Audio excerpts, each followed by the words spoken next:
तो बच्चों, हम लोग ऑर्गेनिक केमिस्ट्री में Iqbal sir whole chemistry Patna Bihar, हम लोग ऑर्गेनिक केमिस्ट्री गप कर रहे हैं। ऑर्गेनिक में जो बात हम लोग जान रहे हैं उसका नाम है रिएक्शन मैकेनिज्म। आज रिएक्शन मैकेनिज्म में हम लोग जो पढ़ रहे हैं वो पढ़ रहे हैं सब्स्टिट्यूएंट इफेक्ट। सब्स्टिट्यूएंट इफेक्ट में लेक्चर 2 है। थोड़ा देख लें पूरा बोर्ड आ रहा है कि नहीं। ठीक है, पूरा बोर्ड आ रहा है। थोड़ा सा यहाँ पे शाइनिंग है, वो आपको दिक्कत नहीं करेगा, ऊपर में है। तो हम लोग सब्स्टिट्यूएंट इफेक्ट पढ़ रहे हैं। सब्स्टिट्यूएंट इफेक्ट में बच्चों हम लोग जो बात पढ़ रहे हैं उसका नाम है हाइपर कंजुगेशन इफेक्ट। क्या पढ़ रहे हैं बोलो? हाइपर कंजुगेशन इफेक्ट पढ़ रहे हैं। हाइपर कंजुगेशन इफेक्ट में आप पिछला वीडियो देखेंगे तो इसमें 4 बात आपको पढ़ना था, जिसमें 2 बात हम लोग पढ़ लिए हैं। हम लोग इसका डेफिनेशन पढ़ लिए हैं, फिर हम लोग इसका एग्जिस्टेंस पढ़ लिए हैं। अब हम लोग इसका कंडीशन भी हम लोग पढ़े हैं। हम लोग कंडीशन पढ़े हैं। अभी हम देखने जा रहे हैं इसका मोड क्या है, मोड ऑफ हाइपर कंजुगेशन क्या है। हम देखने जा रहे हैं कि हाइपर कंजुगेशन होने का तरीका क्या है, यह हाइपर कंजुगेशन कैसे होता है वो हम देखने जा रहे हैं। तभी हमारा पॉइंट ये है कि हाइपर कंजुगेशन इन कार्बोकैटायन, 4 में हाइपर कंजुगेशन होता है। आपको बताए थे कि यह हाइपर कंजुगेशन जो है ये कार्बोकैटायन में होता है, कार्बन फ्री रेडिकल में होता है, अल्कीन में होता है, और इसी जैसा किस में होता है? अल्काइन में होता है। ठीक है ना। किसी एक को हम लोग बात करेंगे, ये ज़्यादा इंपॉर्टेंट है, इसी को हम गप करेंगे। तो हाइपर कंजुगेशन यहाँ होता है। तो हम लोग बच्चे ये देखने जा रहे हैं कि हाइपर कंजुगेशन अगर कार्बोकैटायन में हो रहा है तो उसका तरीका क्या है, वो हाइपर कंजुगेशन कैसे होगा। एक एग्जाम्पल हम लेते हैं। कह रहा है take a example, a structure. एक स्ट्रक्चर ले रहे हैं, वह स्ट्रक्चर हमारा ये है, ये स्ट्रक्चर है। इसको थोड़ा और हम फ्रेश करें तो वह स्ट्रक्चर ये हो गया। वह स्ट्रक्चर क्या हो गया? ये हो गया स्ट्रक्चर। ये सेम स्ट्रक्चर है मेरे दोस्त। इस स्ट्रक्चर में आप अगर देखेंगे तो यहां पे वैकेंट पी ऑर्बिटल है, हियर प्लस चार्ज है ना, वैकेंसी है ना, तो वैकेंट पी ऑर्बिटल यहां पे है। और ये हमारा सिग्मा बॉन्ड कंजुगेशन पे है। ये सिग्मा इलेक्ट्रॉन क्लाउड है। ये क्या है? ये सब सिग्मा इलेक्ट्रॉन क्लाउड है। तो होता ये है कि ये जो वैकेंसी हमारा है और ये सिग्मा इलेक्ट्रॉन क्लाउड है, ये दोनों में अट्रैक्शन होता है, एक पोलराइजेशन होता है। कह रहा है कि हियर यहां पे कि sigma bond is a polarised, किधर? टुवार्ड्स, बोलो, पी ऑर्बिटल। क्या है कि ये सिग्मा बाउंड उस पी ऑर्बिटल जो वैकेंट पी ऑर्बिटल है उसमें पोलराइज होता है।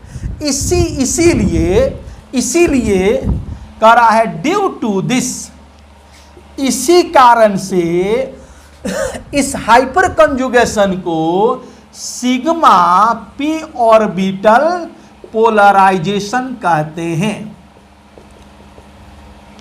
पोलराइजेशन कहते हैं। बात को समझ रहे हो? देखो कैसे हुआ कार्बोकैटायन में हाइपर कंजुगेशन। कह रहा है कि ये हमने कार्बोकैटायन लिया, उसका जब हम स्ट्रक्चर डिस्प्ले किए तो यहाँ पे प्लस चार्ज है, बगल वाले कार्बन पे क्या है? ये सब तुम्हारा अल्फा हाइड्रोजन है। पिछले क्लास में हम कंडीशन डेवलप किया था, ये अल्फा हाइड्रोजन है, देख रहे हो ना। तो ये वाला क्या है? ये सिग्मा बॉन्ड प्लस में पोलराइजेशन होता है। इसी पोलराइजेशन को जो हम बोल रहे हैं sigma sigma P orbital polarisation. Sigma P orbital polarisation का ही दूसरा नाम है hyper conjugation effect. Clear?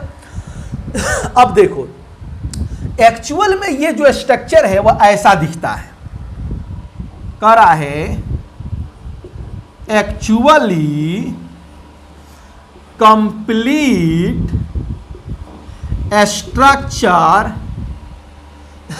Behaves as, इस प्रकार दिखता है। देखो, अब वो जो तुम्हारा स्ट्रक्चर था, वो जो तुम लिखे थे, यहां प्लस लिखा था, यहां पे तुम हाइड्रोजन जो लिखे थे, इसमें 3 स्ट्रक्चर तुम्हारे दिखते हैं। अगर ये वाला बॉन्ड पोलराइज करता है, मानो इसको 1, इसको 2, इसको 3, अगर ये पोलराइज होता है तो क्या होगा, तुम्हारा ऐसा दिखेगा। ये बॉन्ड यहां पोलराइज करके ये डबल में चला जाएगा और ये 2 हाइड्रोजन तुम्हारे रह गए और ये प्लस वहीं पे छूट गया। ये वाला जो प्लस है ना, ये हाइड्रोजन, ये यहीं पे छूट गया। अगर तुम 2 नंबर को ले जाना चाहते हो, ये 2 नंबर को ले जाना चाहते हो, तो ये बॉन्ड यहां जाकर के क्या करेगा, बोलो, बॉन्ड बना लेगा और ये हाइड्रोजन और ये ऊपर वाला हाइड्रोजन रहेगा और ये हाइड्रोजन वहीं पे छूट जाएगा प्लस के फॉर्म में। अगर तुम नीचे वाले बॉन्ड को ले जा रहे हो तो क्या होगा, नीचे वाले को ले जा रहे हो तो ये ऊपर का दोनों हाइड्रोजन रह जाएगा और नीचे का क्या होगा, छूट जाएगा।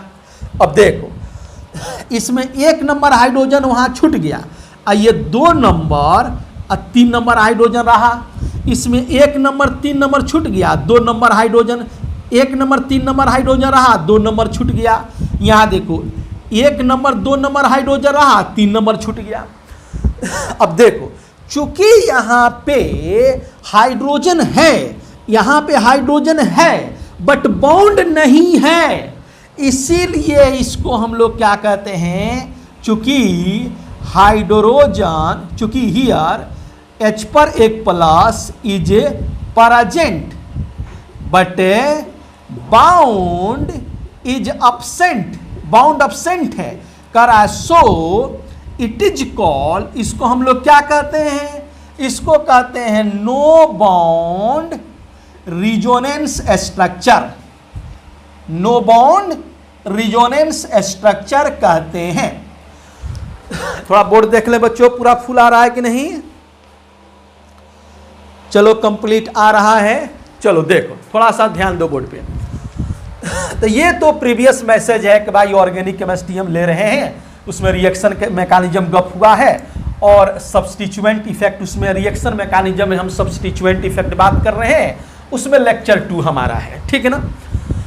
हाइपर कंजुगेशन हम पढ़ रहे हैं, हाइपर कंजुगेशन का ये बात तुमको बता रहे हैं, mode of hyper conjugation. Hyper conjugation जो होता है वह कार्बोकैटायन में, carbon free radical alkyne alkyne में होता है।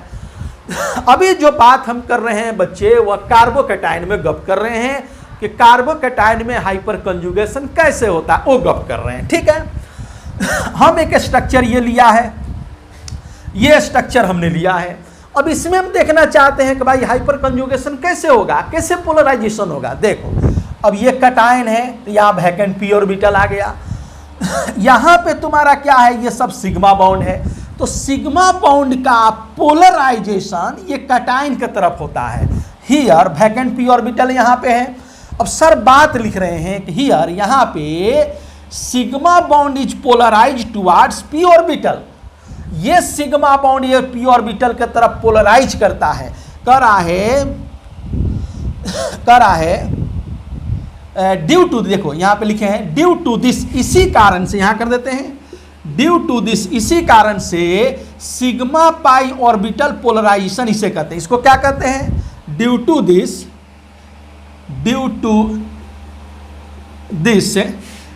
इफेक्ट कर देते हैं, दिस इफेक्ट इज कॉल्ड, इसको क्या कहते हैं, इसको हम लोग कहते हैं सिग्मा पाई ऑर्बिटल पोलराइजेशन, जो पिछले क्लास में हमने नाम लिया था।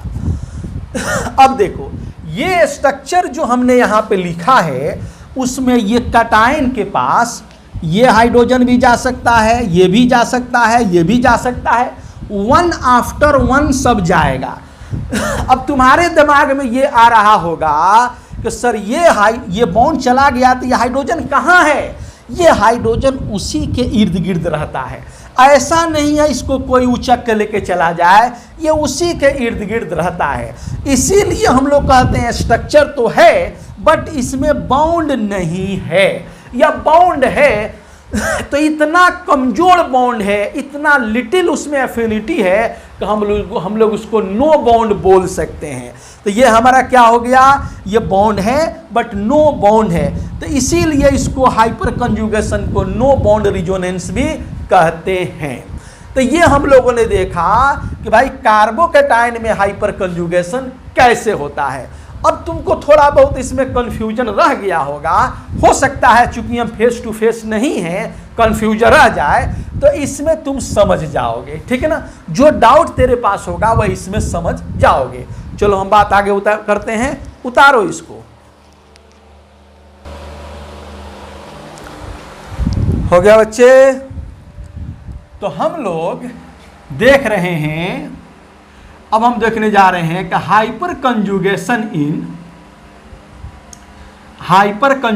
इन कार्बन फ्री रेडिकल। इसमें देखने जा रहे हैं। एक एग्जाम्पल हम लोग लेते हैं, वह एग्जाम्पल तुम्हारा क्या है? वह एग्जाम्पल ये है, इस स्ट्रक्चर को हम ऐसे लिख दे रहे हैं, फ्रेश कर दे रहे हैं। इस स्ट्रक्चर को ऐसे कर दिया। देखो अब है क्या कि यहां पे तुम्हारा वैकेंट पी ऑर्बिटल है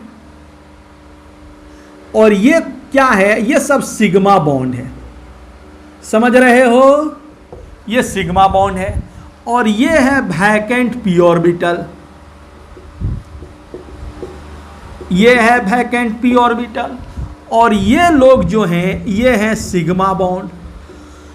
अब होता क्या है, इस वैकेंट पी ऑर्बिटल में ये सिग्मा बॉन्ड में एक पोलराइजेशन होता है, एक शिफ्टिंग होता है।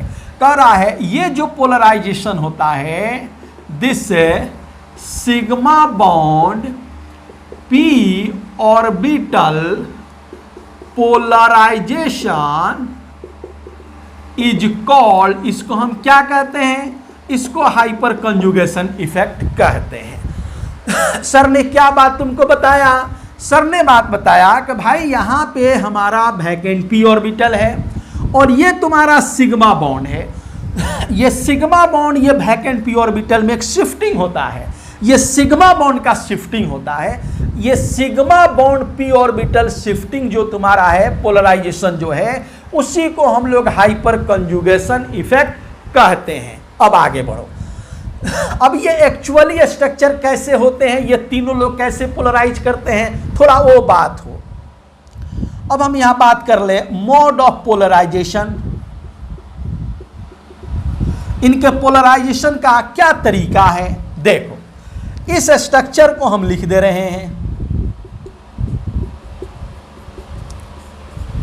ये तुम्हारा स्ट्रक्चर हो गया, क्लियर। अब देखो इस हाइड्रोजन को एक मानो, इसको दो मानो, इसको तीन मानो। उसी प्रकार जिस प्रकार हम लोग कार्बोकैटायन में गप किया था। अब देखो एक बार ये होगा कि ये वाला बॉन्ड तुम्हारा क्या हो, ये यहां पोलराइज कर जाए तो स्ट्रक्चर तुम्हारा बनेगा। ये स्ट्रक्चर क्या बनेगा? वो ये बनेगा। अब देखो फ्री रेडिकल जाएगा तो यहां छूटेगा क्या? फ्री रेडिकल तुम्हारा छूट जाएगा, एक नंबर छूट गया। अब दो तीन हमारा एक नंबर वहीं रह गया, दो तीन अटैचमेंट के साथ है। अब तुम दूसरा पॉइंट ये होगा कि एक नंबर तीन नंबर रह गया और दूसरे ने पोलराइजेशन किया फ्री रेडिकल। चूंकि यहां फ्री रेडिकल है तो फ्री रेडिकल पोलराइज करेगा। और तीसरा क्या होगा कि तीसरे नंबर तुम्हारा पोलराइज करेगा। बात को समझ रहे हो? ये तुम्हारा एक दो रह जाएगा और तीसरा पोलराइज करेगा। अब देखो बॉन्ड तो है, ये हाइड्रोजन तो है बट बॉन्ड नहीं है, देख रहे हो ना, ये हाइड्रोजन है बट बॉन्ड नहीं है। अब चूंकि यहां बॉन्ड अब्सेंट है, चूंकि बॉन्ड इज अब्सेंट, इसलिए hyperconjugation is also called, बोलो, no bond resonance structure. Hyperconjugation को क्या कहते हैं? नो बॉन्ड रिजोनेंस स्ट्रक्चर कहते हैं, ठीक है ना। अब एक बात लोग पूछते हैं, अभी इस साल IIT वालों ने पूछा था कि भाई नो बॉन्ड रिजोनेंस स्ट्रक्चर किसी का कितना होगा, वो हम गप कर लेंगे, आज ही के लेक्चर में गप करेंगे कि भाई नो बॉन्ड रिजोनेंस स्ट्रक्चर किसी मॉलिक्यूल के कितने होते हैं, वो गप कर लिया जाएगा। तो बिल्कुल तुम समझ गए कि भाई हमने फ्री रेडिकल को डेवलप कर लिया, फ्री रेडिकल हमारे हो गए, यहाँ वैकेंट पी ऑर्बिटल है, ये तुम्हारा सिग्मा बॉन्ड का पोलराइजेशन है, तो सिग्मा बॉन्ड का पोलराइजेशन टुवर्ड्स पी ऑर्बिटल है, तो ये sigma bond P orbital polarisation इसको कह रहे हैं। मोड ऑफ पोलराइजेशन क्या है? ये तुम्हारा फ्री रेडिकल है, और ये तीनों हमारे बॉन्ड्स हमारे हाइड्रोजन के हैं, वन आफ्टर वन तीनों पोलराइजेशन में जाएंगे। जब तीनों पोलराइजेशन में जा रहे हैं तो यहाँ बॉन्ड तुम्हारा अब्सेंट हो जा रहा है, चूंकि बॉन्ड अब्सेंट हो जा रहा है इसीलिए इसको नो बॉन्ड रिजोनेंस स्ट्रक्चर कहते हैं। उतारो।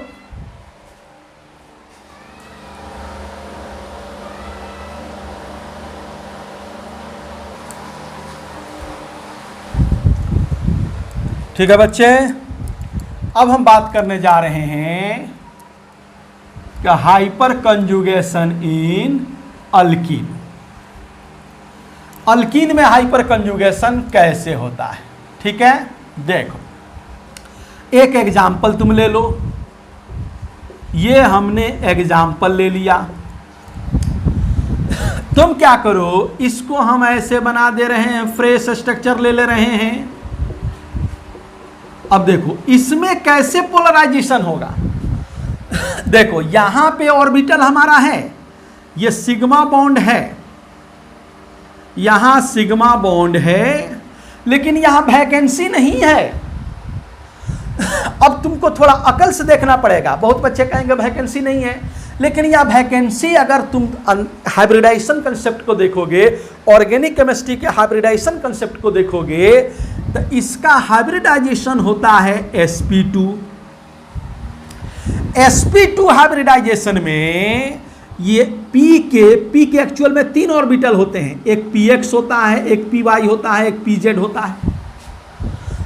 अब देखो यहां पे p2 है तो कोई 2 रहेगा इस हाइब्रिडाइजेशन में, चूंकि पाई बॉन्ड है तो हाइब्रिडाइजेशन तुम्हारा क्या होगा? हाइब्रिडाइजेशन जो होगा वह पाई बॉन्ड से हाइब्रिडाइजेशन गिरता है, एक पाई बॉन्ड है तो एक गिरेगा, तो यहां पे हाइब्रिडाइजेशन तुम्हारा sp2 हुआ। sp2 हुआ तो ये 2p है, तो या तो ये दोनों होंगे हमारे, नहीं तो py pz होगा, नहीं तो px pz होगा, एक p खाली होगा। sp2 हाइब्रिडाइजेशन में देखने से लगता है कि वहां p ऑर्बिटल खाली नहीं है, लेकिन थोड़ा सा तुम पीछे जाओ, जो बात हम तुमको हाइब्रिडाइजेशन में बताए होंगे कि भाई sp2 हाइब्रिडाइजेशन में एक p ऑर्बिटल खाली होता है, और ट्रिपल बॉन्ड जब होता है तो sp हाइब्रिडाइजेशन होता है, sp हाइब्रिडाइजेशन में 2 p ऑर्बिटल खाली होते हैं। तो तुम ये बात जानो, हम पीछे जो बात बताए हैं कि यहां भी p ऑर्बिटल है, कह रहा है हियर p, वैकेंट p लिख सकते हो, vacant p orbital is present. अब होगा क्या कि इसमें जो वैकेंसी है और इसके साथ पोलराइजेशन होगा। अब देखो पोलराइजेशन कैसे होगा, देखो थोड़ा सा इसको तुम फिर थोड़ा उतार लो।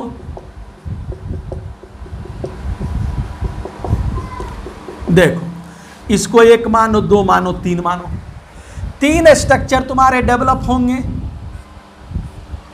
चलो अब देखो ये बॉन्ड जब यहां आएगा ना, ये बॉन्ड जब तुम्हारा यहां आएगा तो ये आगे चला जाता है, चूंकि ये इलेक्ट्रॉन आ रहा है तो पाई बॉन्ड कमजोर होता है, pi bond is very weak bond. जब ये बॉन्ड तुम्हारा आएगा तो ये पाई आगे चला जाएगा, और देखो स्ट्रक्चर तुम्हारा कैसा दिखेगा, ऐसा दिखेगा, ये प्लस हो जाएगा, यहाँ बॉन्ड हो जाएगा, और ये पाई चूंकि कमजोर है तो ये आगे चला आता है।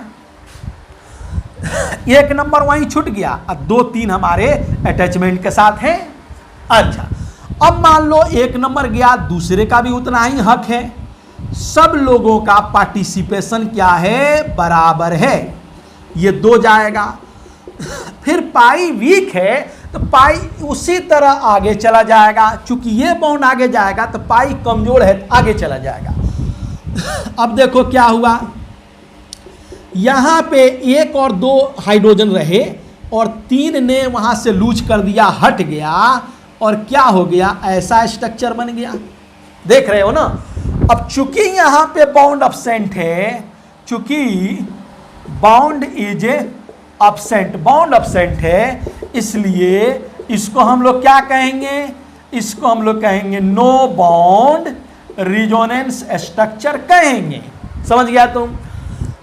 तो बच्चे हमने आपको बताया मोड ऑफ हाइपर कंजुगेशन, सब में बताया, कार्बोकैटायन में बताया, कार्बन फ्री रेडिकल में बताया, और अल्कीन में बताया कि भाई मोड ऑफ हाइपर कंजुगेशन कैसे होते हैं, कैसे सिग्मा का पोलराइजेशन होता है टुवार्ड्स पी ऑर्बिटल, कैसे पोलराइजेशन होता है, वो हमने गप किया। ठीक है बच्चे, उतारिए, उतार लें।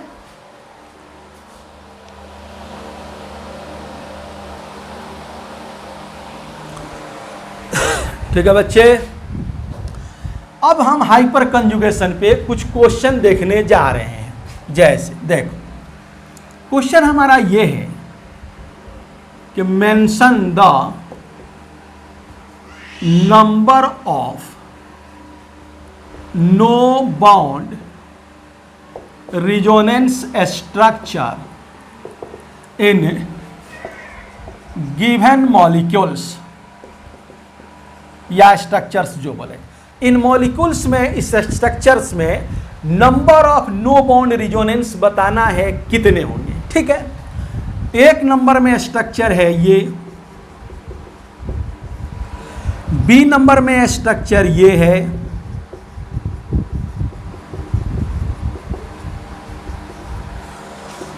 सी नंबर में स्ट्रक्चर आपका ये है, डी नंबर में स्ट्रक्चर ये है,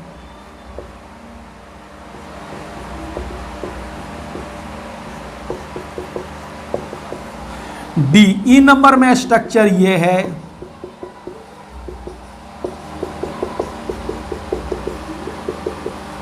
ठीक है। इसमें बताना है कि number of no bond resonance structure कितने होंगे। देखो बच्चे, बहुत सारे लोग बताते हैं कि नो बॉन्ड रिजोनेंस स्ट्रक्चर का जो नंबर होगा वह अल्फा हाइड्रोजन +1 करके लोग बताते हैं। नहीं, आपको ये बात गलत है, +1 नहीं करना है, सिर्फ नंबर ऑफ अल्फा हाइड्रोजन करना है। बहुत सारे लोग बताते हैं कि नो बाउंड रिजोनेंस स्ट्रक्चर जो हमारे होंगे अल्फा हाइड्रोजन +1। देखिए, ये क्वेश्चन जो है ये IIT 2011 में ये क्वेश्चन किया था। इसमें पूछा कि number of no bond resonance structure कितने होंगे, तो इसमें वो लोग जो अल्फा हाइड्रोजन +1 करके बताए थे उन सब का गलत हो गया था। और हम शुरू से कहते आ रहे हैं कि भाई आपको इसमें पूछा है नो बाउंड रिजोनेंस स्ट्रक्चर, तो नो बाउंड रिजोनेंस स्ट्रक्चर आपको अगर दिक्कत है तो आप एक्सपेरिमेंटली देख लीजिए कि भाई एक्सपेरिमेंटली कितने होंगे, आप देख लीजिए। तो अभी हमने आपको बताया था जैसे ए पर, ए को अगर आप बात करते हैं, ए का अगर हम बात करते हैं, ए स्ट्रक्चर हमारा ये दे रखा है। अगर ए को आप गप करते हैं तो आप देखें ना, अभी तो आपको गप किया था कि भाई एक बार ये वाला हाइड्रोजन हटेगा, एक बार ये हाइड्रोजन हटेगा, और एक बार क्या होगा, ये वाला हाइड्रोजन हटेगा, ये अप डाउन हाइड्रोजन रुकेंगे, और एक बार क्या होगा, ये नीचे वाला हाइड्रोजन हटेगा, टॉप और लेफ्ट हाइड्रोजन रहेंगे, नीचे वाला हट जाएगा। तो आप देखिए number of no bond structure कितने हुए जहां बॉन्ड नहीं है। एक यहां बॉन्ड नहीं है, दूसरा यहां बॉन्ड नहीं है, तीसरा यहां बॉन्ड नहीं है।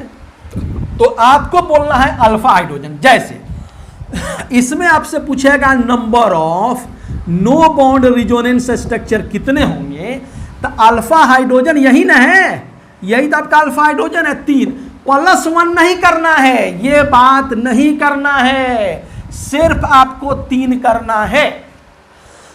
आप देखें ना, हम इस स्ट्रक्चर का जो हमने नो बॉन्ड रिजोनेंस स्ट्रक्चर बनाया तो 3 ही तो आया, एक ये आया जहां बॉन्ड नहीं है, दूसरा ये आया जहां बॉन्ड नहीं है, तीसरा ये आया जहां बॉन्ड नहीं है।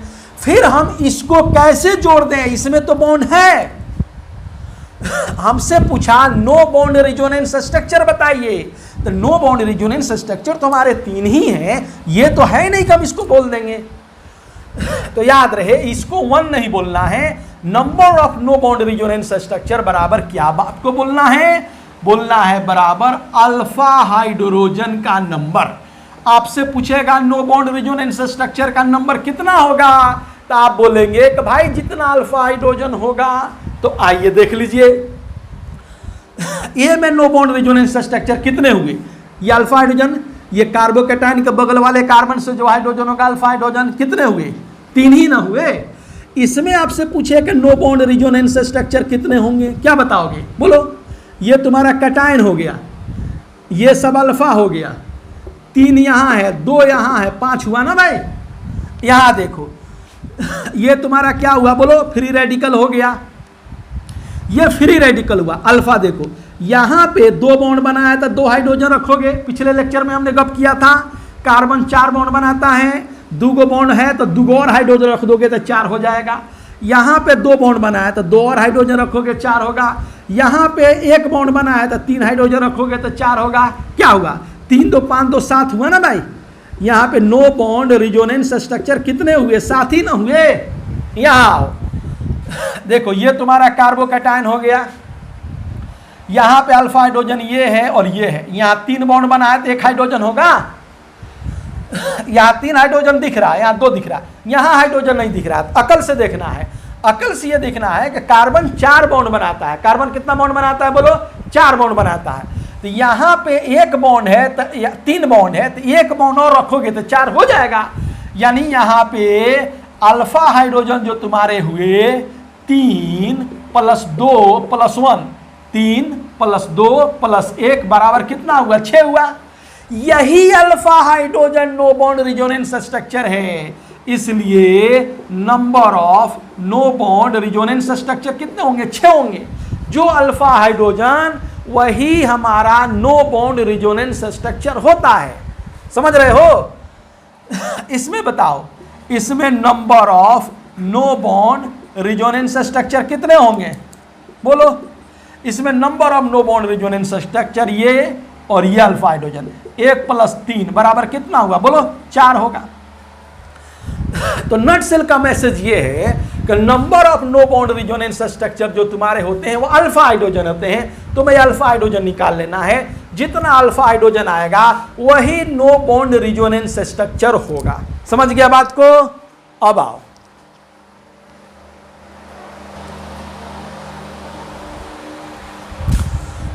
अब देखो, अब एक हम तुमसे एक क्वेश्चन से टेस्ट लेने जा रहे हैं कि तुमको बताना है क्वेश्चन कि the possible number of no bond resonance structure in given molecule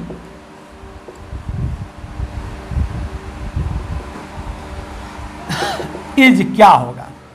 एक नंबर में है 0, बी नंबर में है 2, बी नंबर में है 1, सी नंबर में है 2 और डी नंबर में है 3। ठीक है। कह रहा बच्चे तुमको बताना है इस स्ट्रक्चर में number of no bond resonance structure कितने होंगे। ठीक है। अब देखो, इसमें अगर कोई बच्चा 3 को टिक करता है तो वह गलत हो जाएगा। कैसे गलत हो जाएगा, देखो आंसर तो तुम्हारा सी होगा यानी 2 होगा। कैसे, अब थोड़ा एक्सप्लेनेशन समझो। एक्सप्लेनेशन ये है कि जो तुमने स्ट्रक्चर को देखा ये है, तो अल्फा हाइड्रोजन तो दो जगह दिखे, एक यहाँ दिखा, एक 3 को बॉन्ड था तो एक हाइड्रोजन रखे, और एक यहाँ दिखा, 2 यहाँ दिखा। ये कटायन के कटायन के बगल में देखो, ये अल्फा है, ये अल्फा है, कटायन के बगल वाले कार्बन से जो हाइड्रोजन होता है वो अल्फा हाइड्रोजन होता है। यहाँ 2 बॉन्ड था तब 2 और हाइड्रोजन रख दिया, देख रहे हो, 2 बॉन्ड था तो 2 हाइड्रोजन रखोगे, 3 बॉन्ड था तो 1 हाइड्रोजन रखोगे। उतना हाइड्रोजन रखना है जितना के रखने से तुमको 4 हाइड्रोजन मिल जाए। अब यहाँ 2 बॉन्ड है तो 2 और हाइड्रोजन रखोगे तो 4 हो जाएगा। तो यहाँ 2 था तो 2 और हाइड्रोजन रख दिए 4, यहाँ 3 था तो 1 और रख दिए 4। चलो अब बच्चे दिमाग में ये रखना है कि ये ब्रिज हेडेड हाइड्रोजन है, ये ब्रिज हेडेड हाइड्रोजन है, यह है ब्रिज हेड हाइड्रोजन है, और यह हाइपर कंजुगेशन नहीं करता है। पिछले क्लास में लेक्चर में बात किया है कि भाई ये ब्रिज हेडेड हाइड्रोजन है, ये हाइपर कंजुगेशन नहीं करेगा। जब ये हाइपर कंजुगेशन नहीं करेगा तो फिर नो बॉन्ड रेजोनेंस स्ट्रक्चर इससे तैयार नहीं होंगे। ये दोनों स्ट्रक्चर हाइपर कंजुगेशन करते हैं, इसलिए number of no bond resonance structure कितने होंगे? 2 होंगे। ये स्ट्रक्चर हाइपर कंजुगेशन नहीं करता है, ये हाइड्रोजन नहीं करता, ये दोनों करते हैं, तो इससे नो बॉन्ड रेजोनेंस स्ट्रक्चर हमारे डिटरमाइन होंगे, जो कितने होंगे? 2 होंगे। ठीक है, तो आंसर कितने होंगे बच्चे? 2 होंगे। क्वेश्चन को याद रखोगे, ये क्वेश्चन में बहुत बच्चे धोखा खाते हैं। उतारो।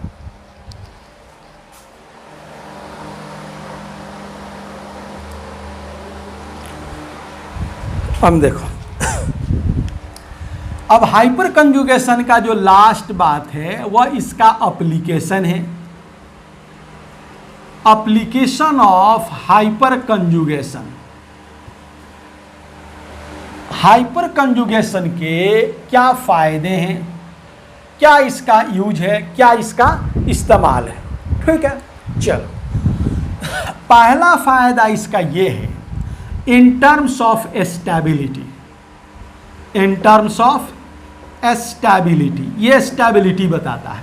किनका स्टेबिलिटी बताता है? तो अल्कीन का, अल्काइन का, कार्बोकैटाइन का, कार्बन फ्री रेडिकल का, इन लोगों का स्टेबिलिटी बताता है।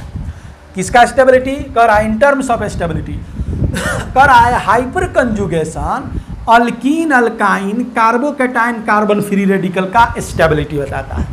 अब इसमें लिखता ये है कि greater the alpha hydrogen greater the stability. क्या लिखता है बोलो?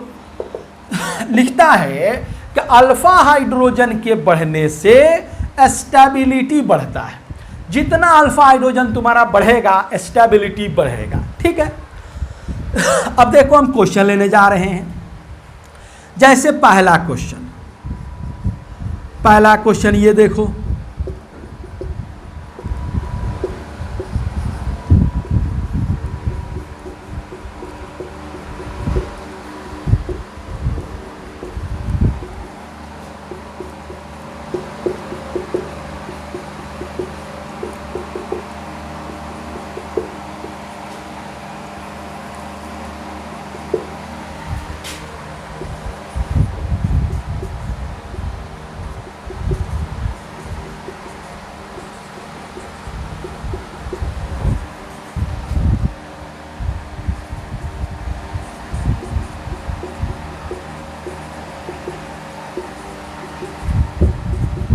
ठीक है, इसमें तुमको क्या करना है? स्टेबिलिटी बताना है। अब देखो ये लोग कौन है? इनमें है alkyne, alkyne, carbocation, carbon free radical. ये जहां आएगा तो हाइपर कंजुगेशन उनके स्टेबिलिटी को बता देगा। ठीक है ना, ये सब लोग अल्कीन है और अल्कीन का स्टेबिलिटी हाइपर कंजुगेशन बताता है। कहता है कि अल्फा हाइड्रोजन के बढ़ने से स्टेबिलिटी बढ़ जाएगा। अब देखो इसमें अल्फा हाइड्रोजन कितने होंगे? इसमें तुम देखते हो तो अल्कीन के बगल वाले कार्बन से जो हाइड्रोजन होता है वही अल्फा तुम्हारा होता है। 3 3 6 3 9 3 12 हाइड्रोजन इसमें हुआ, इसमें 12 अल्फा हाइड्रोजन हुआ। इसमें देखो तुम्हारा ये अल्कीन है तो कितने हुए बताओ, 3 और 3 6 हुआ, 6 अल्फा हाइड्रोजन हुए। इसमें देखो कितने हुए, यहाँ देख लो, ये तुम्हारा अल्कीन है तो 3 3 6 3 9 अल्फा हाइड्रोजन हुए ना भाई। अल्कीन के बगल वाले कार्बन से, ये हाइड्रोजन अल्फा नहीं है, अल्कीन के बगल वाले कार्बन से जो हाइड्रोजन होता है उसको अल्फा हाइड्रोजन कहोगे। 3 3 6 3 9। इसमें देखो ये तुम्हारा अल्कीन है, ये हाइड्रोजन कितना है बता, 3 अल्फा हाइड्रोजन है। इसमें अल्कीन के बगल में कोई हाइड्रोजन नहीं है, अल्कीन के बगल में किसी कार्बन पर हाइड्रोजन नहीं है तो 0 अल्फा हाइड्रोजन। सर ने ये बात किया कि भाई अल्फा हाइड्रोजन जो हमारे होते हैं, जितना अल्फा हाइड्रोजन ज़्यादा होगा उतना ही स्टेबिलिटी ज़्यादा होगा। तो सबसे ज़्यादा अल्फा कहाँ है बताओ, ई में है, तो सबसे ज़्यादा स्टेबिलिटी तुम्हारा ई का होगा, फिर डी का होगा, फिर सी, फिर बी, फिर ए, यानी stability order E D C B और ए होगा। समझ गया बात को। तो ये स्टेबिलिटी, अल्कीन का स्टेबिलिटी का एक क्वेश्चन हमने डेवलप किया कि भाई अल्फा हाइड्रोजन के बढ़ने से स्टेबिलिटी बढ़ता है। अब देखो उतारो, इसको बात करते हैं।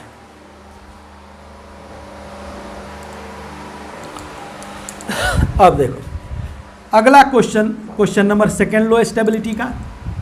क्वेश्चन ये कह रहा है कि which one is list stable, इनमें से कौन है जो कम स्टेबल है, सबसे कम स्टेबल है। 1 नंबर ये है, बी ये है, सी ये है और डी ये है। समझ रहे हैं बात को। इसमें सबसे कम स्टेबल कौन है। अब देखो ये जो फ्रेम दे रखा है ये अल्कीन का फ्रेम है, इसमें स्टेबिलिटी हाइपर कंजुगेशन बताएगा। तुम अल्फा हाइड्रोजन निकालो, जिसमें अल्फा हाइड्रोजन कम होगा वही सबसे कम स्टेबल होगा, क्योंकि तुमसे लिस्ट स्टेबल डिमांड कर रहा है। देखो ये वाला अल्कीन है, ये अल्फा हाइड्रोजन होगा, 3 को बॉन्ड बना है तो 1 हाइड्रोजन और रखोगे तो 4 हो जाएगा, यानी इसमें अल्फा हाइड्रोजन कितना हुआ, 1 हुआ। यहाँ तुम्हारा ये है, ये अल्फा है। अल्कीन के बगल वाला, अल्कीन के बगल में ये है, अल्कीन के बगल में ये है, अल्कीन के बगल में ये है, तो यहाँ पे 3 हाइड्रोजन, 1 बॉन्ड है तो 3 रखोगे 4 होगा, 2 बॉन्ड है 2 और रखोगे 4 होगा, 2 बॉन्ड है 2 और रखोगे 4 होगा, यानी तुम्हारा अल्फा हाइड्रोजन कितने हो गए, 3 2 5 2 7 हो गए।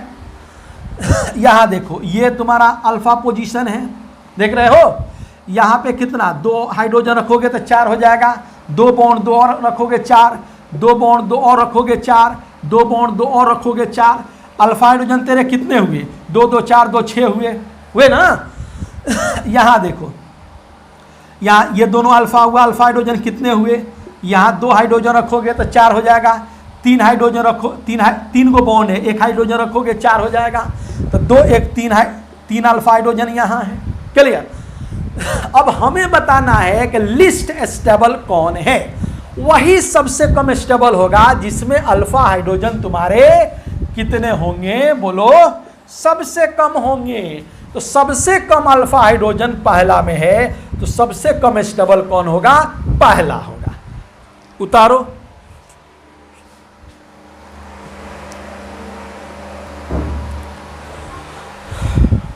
अब देखो, अब क्वेश्चन ये कर रहा है कि देखो, क्वेश्चन को पहले लिखते हैं।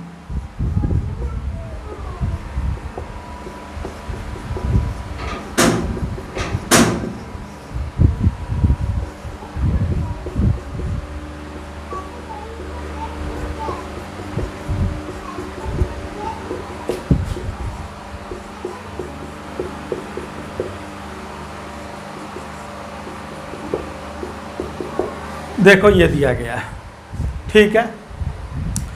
अब तुमसे कह रहा है कि इसका स्टेबिलिटी ऑर्डर बताओ।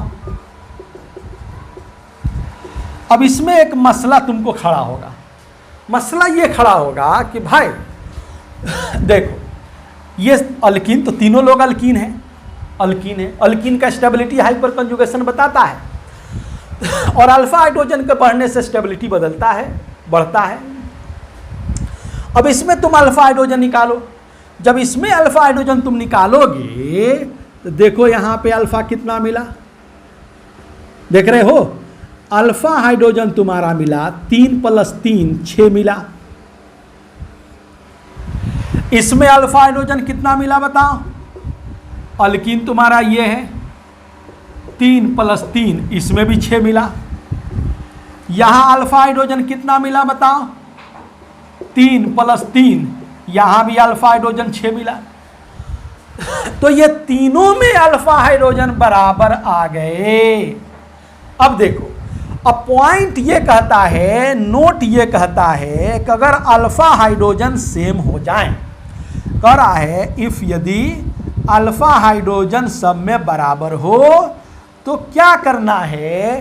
तो स्टेबिलिटी ऑर्डर जो होगा वह सबसे ज्यादा होगा ब्रांच का, उसके बाद होगा ट्रांस का, उसके बाद किसका होगा? सिस का। याद रखोगे सर का यह कहना है कि भाई अल्फा हाइड्रोजन सब में बराबर अगर आ जाते हैं तो सबसे ज्यादा स्टेबिलिटी किसका होगा? सबसे ज्यादा स्टेबिलिटी ब्रांच का होगा, फिर ट्रांस का होगा और फिर सिस का होगा। देख लो ब्रांच कौन है। अब देखो ब्रांच, अब तुमको गिनना होगा अल्कीन को। देखो इसको कैसे, नोमेनक्लेचर कैसे गिनने को कहता है? उधर से हम लोग गिनते हैं, उधर से गिनते हैं जिधर से अल्कीन पहले आता हो। देखो इधर से तो पहले अल्कीन नहीं है, यहां से पहले अल्कीन है। गिनो 1 2 3, चाहे 1 2 3 आ सकते हो। 1 2 3 ऊपर जाते हो तो ये कार्बन छूटेगा, चाहे 1 2 3 आते हो तो ऊपर वाला छूटेगा। यानी इसमें कुछ छूट रहा है, तो ये क्या हुआ? तुम्हारा ब्रांच हुआ। ये देखो, ये इसको अगर तुम गिनते हो तो 1 2 3 4, कोई छूट नहीं रहा है, कोई छूट नहीं रहा है। देख रहे हो ना, 1 2 3 4, कोई छूट नहीं रहा है, तो ये ब्रांच नहीं है। ये भी गिनो 1 2 3 4, कोई कार्बन नहीं छूट रहा है। अरे हाइड्रोजन छूट रहा है तो हाइड्रोजन ब्रांच नहीं होता है। खाओ hydrogen, hydrogen behaves like leaf, hydrogen पत्ता जैसा होता है। पत्ता कितना ही बड़ा हो वह ब्रांच नहीं होता है। ठीक है ना? तो देखो 1 2 3 4 तुम्हारा पूरा कार्बन गिना गया, कुछ छूटा नहीं, तो ब्रांच नहीं है। 1 2 3 4 ये भी ब्रांच नहीं है, दोनों ब्रांच नहीं है। फिर क्या है? तो ये आइडेंटिकल एक तरफ है तो ये सिस है, और इसमें आइडेंटिकल अपोजिट में है तो ट्रांस है। वही तो सर बात किए हैं कि भाई जब अल्फा हाइड्रोजन सेम हो जाता हो, जब अल्फा हाइड्रोजन सेम हो जाता हो तो ब्रांच फिर ट्रांस फिर सिस आंसर होगा। सबसे ज़्यादा क्या होगा? ब्रांच स्टेबल होगा, फिर आपको ट्रांस होगा, फिर सिस होगा। याद रखोगे, एक हम लोग बोर्ड में पढ़ते थे तो एक किताब चलती थी BTC किताब, BTC। याद रखने का ट्रिक क्या है? याद रखने का ट्रिक इसका है BTC। समझ रहे हो ना? तो ब्रांच, ट्रांस और सिस तुम्हारा होगा। ठीक है ना? आंसर क्या होगा? A होगा, फिर C होगा, फिर B होगा। उतारो बच्चे।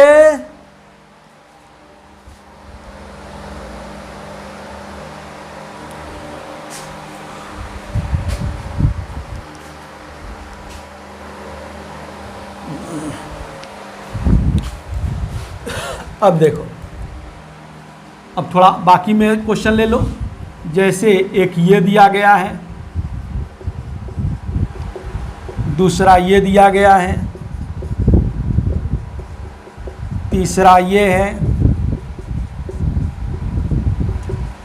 और चौथा ये है।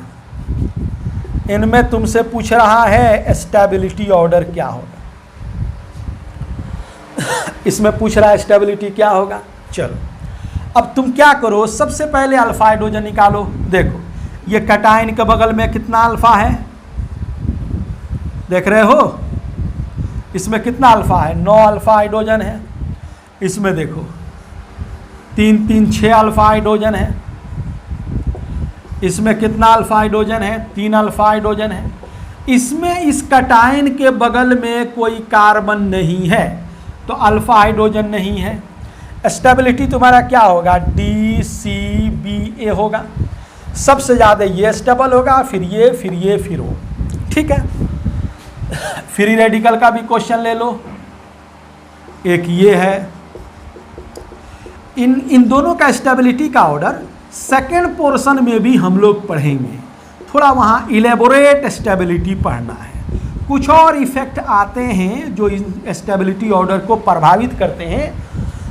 ये तो स्ट्रक्चर का स्टेबिलिटी यही रहेगा, लेकिन बाकी जो फ्री रेडिकल आएंगे तो उनमें स्टेबिलिटी कुछ बदलता है, जो हम लोग कुछ और इफेक्ट आएगा तो उसको पढ़ के हम बात करेंगे।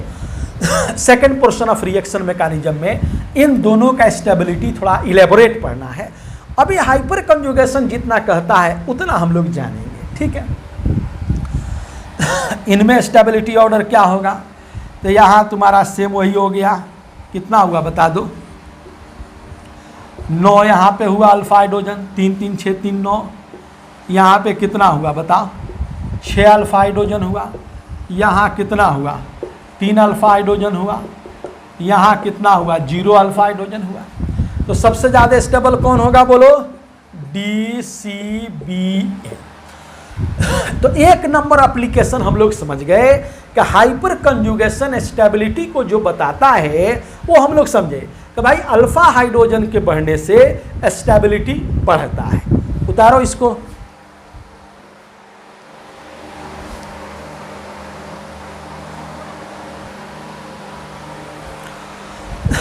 अब देखो, अब हम बात करने जा रहे हैं दूसरा एप्लीकेशन इसका क्या है। दूसरा एप्लीकेशन है in terms of no bond resonance energy. No bond resonance energy के टर्म में ये क्या कहता है, ये कहता है कि greater the alpha hydrogen greater the no bond resonance energy. अब देखो, नो बॉन्ड रिजोनेंस एनर्जी किसका देखना है, तो ये बात दिमाग में रहे, अल्कीन, अल्काइन, कार्बोकैटायन और कार्बन फ्री रेडिकल। कह रहा है in terms of no bond resonance energy, यानी अल्कीन हो या अल्काइन हो, कार्बोकैटायन हो, कार्बन फ्री रेडिकल हो, इनका नो बॉन्ड रिजोनेंस एनर्जी पूछे तो तुम क्या करोगे, तुमको बताना है कि greater the alpha hydrogen greater the no bond resonance energy. जैसे क्वेश्चन लेते हैं, क्वेश्चन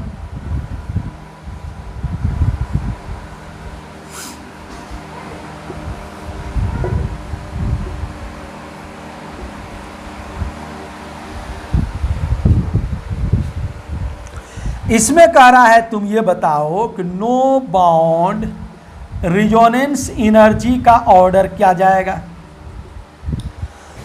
अब तुम अल्फा हाइड्रोजन निकालो।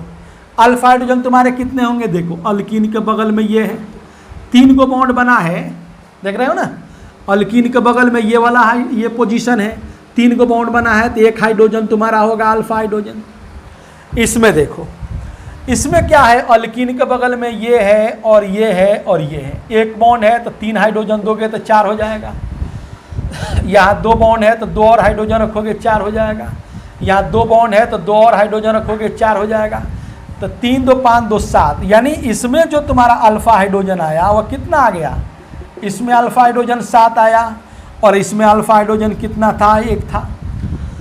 तो सर ये बात बताए कि भाई अल्फा हाइड्रोजन के बढ़ने से नो बॉन्ड रिजोनेंस एनर्जी बढ़ता है, तो तुम्हारा आंसर क्या होगा, सेकंड का फर्स्ट से ज्यादा होगा। ठीक है।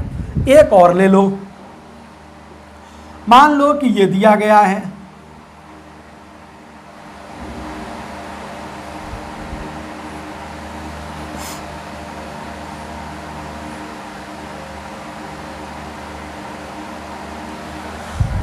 ये स्ट्रक्चर दिए गए हैं, इसमें तुमसे पूछ रहा है कि बताओ कि नो बॉन्ड रिजोनेंस एनर्जी कितने होंगे।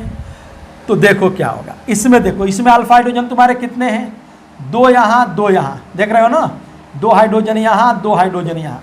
अल्फा हाइड्रोजन कितने हुए, 4 हुए। यहाँ अल्फा हाइड्रोजन कितना हुआ, यही ना हुआ, 2 हुआ। तो चूंकि पहला में अल्फा हाइड्रोजन ज़्यादा है इसलिए नो बॉन्ड रिजोनेंस एनर्जी पहला का ज़्यादा होगा दूसरे से, ठीक है ना। उतारो।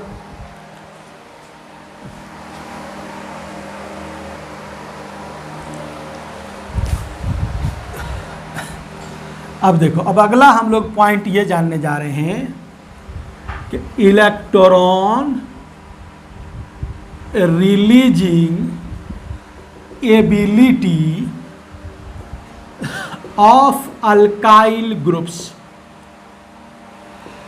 देखो कह रहा है electron releasing ability of alkyl groups, कह रहा है towards hyper conjugation, towards hyper conjugation. समझ रहे हो बात को। कह रहा है electron releasing ability of alkyl groups towards hyper conjugation. इस बात को हम लोग बोलते हैं प्लस एच इफेक्ट। क्या बोलते हैं बोलो, इसको हम लोग कहते हैं कॉल, इस पूरे बात को हम लोग कहते हैं प्लस एच इफेक्ट। यानी अल्काइल ग्रुप इलेक्ट्रॉन रिलीज करता है हाइपर कंजुगेशन से, इस बात को हम लोग कहते हैं प्लस एच इफेक्ट। अगर प्लस एच इफेक्ट कहीं लिखता है तो तुम ये समझोगे अल्काइल ग्रुप का इलेक्ट्रॉन देना हाइपर कंजुगेशन से। अब आओ, अब देखो अल्काइल ग्रुप जो रनर होते हैं वो यही होते हैं। एक तुम्हारा ये CH3 मिथाइल है, दूसरा ये इथाइल है, तीसरा ये आइसोप्रोपाइल है, और चौथा ये कौन है, टर्शियरी ब्यूटाइल है। क्लियर। अब ये कह रहा है कि ये 4 लोग हमारे हैं, नाम जान लो इनका। इनका नाम क्या है, इसको हम लोग कहते हैं मिथाइल ग्रुप। क्लियर। इसको हम लोग कहते हैं इथाइल ग्रुप, इसको हम लोग कहते हैं आइसोप्रोपाइल ग्रुप, इसको हम लोग कहते हैं टर्शियरी ब्यूटाइल ग्रुप। समझ रहे हो, ये मिथाइल है और ये इथाइल है, ये आइसोप्रोपाइल है और ये टर्शियरी ब्यूटाइल है। अब तुमसे ये पूछेगा कि बाबू तुम ये बताओ प्लस एच इफेक्ट का ऑर्डर बताओ। सबसे पहले प्लस एच इफेक्ट क्या हुआ, तुमसे अगर पूछे प्लस एच इफेक्ट का ऑर्डर तो तुम ये समझोगे कि पूछने वाला ये पूछ रहा है कि electron releasing ability towards hyper conjugation, hyper conjugation से इलेक्ट्रॉन रिलीजिंग एबिलिटी ऑर्डर क्या होगा, ये बात पूछ रहा है। तो देखो इसमें बच्चे बड़ी धोखा खाते हैं। बच्चे सबसे ज़्यादा जो इलेक्ट्रॉन रिलीजिंग एबिलिटी बताते हैं वह इस टर्शियरी ब्यूटाइल को बताते हैं। वह ये समझते हैं कि ये चूंकि बड़ा है तो सबसे ज़्यादा ये डोनेट करेगा, उसके बाद आइसोप्रोपाइल डोनेट करेगा, उससे कम इथाइल डोनेट करेगा और सबसे कम मिथाइल डोनेट करेगा। ऐसी बात नहीं है। हाइपर कंजुगेशन से सबसे ज़्यादा इलेक्ट्रॉन डोनेट मिथाइल करता है, इससे कम इथाइल करता है, इससे कम आइसोप्रोपाइल करता है और सबसे कम टर्शियरी ब्यूटाइल करता है। ठीक है ना, देख लो प्रूफ, देख लो कैसे। हम बोले कि सबसे ज़्यादा मिथाइल डोनेट करेगा, उसके बाद इथाइल डोनेट करेगा, उसके बाद आइसोप्रोपाइल डोनेट करेगा और सबसे कम जो डोनेट करेगा उसका नाम है टर्शियरी ब्यूटाइल। क्लियर। अब तुम कहोगे सर कैसे, ये बात तो अजीब लग रहा है, सबसे ज़्यादा तो इसको डोनेट करना चाहिए क्योंकि वो बड़ा है, वह बल्कि है, वह बड़ा है, उसके पास लोग ज़्यादा हैं, सबसे ज़्यादा डोनेट करना चाहिए, लेकिन सबसे ज़्यादा आपने इसको कर दिया। हाँ तुम देखो अब इसका प्रूफ क्या है। जैसे मिथाइल है, मिथाइल कह रहा है कि हम डोनेट करना है, इथाइल भी आवाज़ लगा रहा है कि हमें भी देना है। चलिए सब लोगों को उतार दीजिए और पोजीशन रखिए कि ये लोग इलेक्ट्रॉन डोनेट करें। चलिए, अब हम किए क्या, इनके सामने अल्कीन रखे, यहाँ भी अल्कीन रखे, जहाँ हाइपर कंजुगेशन होता है अल्कीन रखे, अल्कीन रखे, कहे कि डोनेट कीजिए। तो हाइपर कंजुगेशन जो इलेक्ट्रॉन डोनेट करता है वो अल्फा हाइड्रोजन से डोनेट करता है। अब इसमें अल्फा देखिए कितना होगा, कितना अल्फा है बताइए आप। अरे यही ना 3 अल्फा, ये अल्कीन है तो ये 3 अल्फा हाइड्रोजन है। इसमें कितना, ये अल्कीन है तो कितना अल्फा हाइड्रोजन, यही ना है 2 अल्फा हाइड्रोजन। ये अल्कीन है तो कितना अल्फा हाइड्रोजन, ये 1 अल्फा हाइड्रोजन। अरे देख रहे हो, ये तुम्हारा अल्कीन है तो ये अल्फा हाइड्रोजन यहाँ है ही नहीं है। ये बॉडी बड़ी मोटा ताजा दिख रहा था, लग रहा था कि ये उसको बगल वाले को अपोजिट को पछाड़ देगा, ये उसको पटकनी दे देगा, ये उसको पलट देगा, बट ये तो इसके पास हाइड्रोजन ही नहीं है अल्फा। ये लग रहा था कि सबसे ज़्यादा इलेक्ट्रॉन डोनेट करेगा, लेकिन पता ये चला कि भाई ये तो सबसे कम डोनेट कर रहा है। जब इसको जगह पे रखे डोनेट करने के लिए तो ये तो डोनेट ही नहीं कर रहा है। इसमें 0 अल्फा हाइड्रोजन, इसमें 1 है तो थोड़ा सा डोनेट करेगा, इसमें 2 है तो थोड़ा और ज़्यादा डोनेट करेगा, इसमें 3 है तो और ज़्यादा डोनेट करेगा। यानी सबसे ज़्यादा जो इलेक्ट्रॉन रिलीज लोग करते हैं उसका नाम क्या है बोलो, मिथाइल। उससे कम इथाइल, उससे कम आइसोप्रोपाइल, उससे कम टर्शियरी ब्यूटाइल। अब देखो बहुत लोगों के दिमाग में आता है कि सर हम लोग सुने हैं कि भाई सबसे ज़्यादा टर्शियरी ब्यूटाइल डोनेट करता है। हाँ सुना होगा ये बात है, लेकिन टर्शियरी ब्यूटाइल इलेक्ट्रॉन रिलीज करता है, ज़्यादा करता है मिथाइल से, बट हाइपर कंजुगेशन से नहीं डोनेट करता। वो तो डोनेट करता है किससे, वह इंडक्टिव से डोनेट करता है। वह इंडक्टिव से डोनेट करता है, हाइपर कंजुगेशन से नहीं डोनेट करता, वह इंडक्टिव से करता है। ठीक है ना। तो ये हाइपर कंजुगेशन का कंप्लीट लेक्चर हुआ जो हमने आपके सामने रखी, और फिर अगले दिन दूसरा लेक्चर बन के आएगा। अगले दिन फिर मिलते हैं। खूब बढ़िया से याद रहे कि इसमें टीचर और स्टूडेंट होता है। आप डिवोशन जो है टीचर का तो होना ही चाहिए, लेकिन इस ऑफलाइन क्लासेस में स्टूडेंट का डिवोशन टीचर से ज़्यादा होना चाहिए, तब जा कर के आपको फ़ायदा होगा, अदरवाइज कोई फ़ायदा नहीं होगा। ये विद्या है, ये इल्म है, ये नॉलेज है। जो इंसान इसका जितना कदर करेगा, जितना आदर करेगा, रिस्पेक्ट करेगा, उतना ही आगे बढ़ेगा। और जो इसका आदर रिस्पेक्ट नहीं करेगा वो क्या होगा, वो उतना आगे नहीं जा सकता है। हम ऊपर वाले से, अल्लाह से दुआ करते हैं, ईश्वर से, भगवान से, गॉड से दुआ करते हैं आप दुनिया में बहुत फले फूलें। ठीक अगले दिन फिर मिलते हैं। उतार लें।